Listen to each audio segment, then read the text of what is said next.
Et suite au préavis de grève déposé par les agents du CENO, le Centre national des œuvres universitaires, sur la table de leur tutelle, le ministre d'État, ministre de l'Enseignement supérieur, Guy Bertrand Mapangou, a réuni les différentes parties pour essayer de trouver des solutions au point de revendication. C'est un reportage de Cabrel Guillain, Les Mali.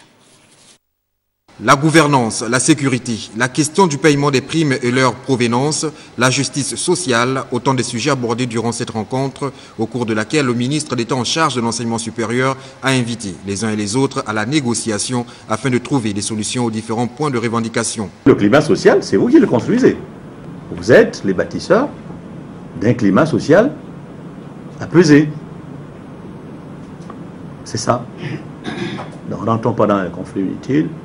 Discuter, ceux qui sont en face, ce sont vos frères, ils savent au fond d'eux qu'il y a un problème. Vous allez trouver des solutions ensemble. Les deux parties se sont engagées à favoriser le dialogue pour apaiser la tension sociale. Toutefois, la question de la subvention allouée aux agents du Centre national des œuvres universitaires demeure tout entière. Le grand combat que nous allons avoir dans l'avenir, c'est maintenir les subventions au niveau où elles sont. Je vous assure, ça c'est le combat.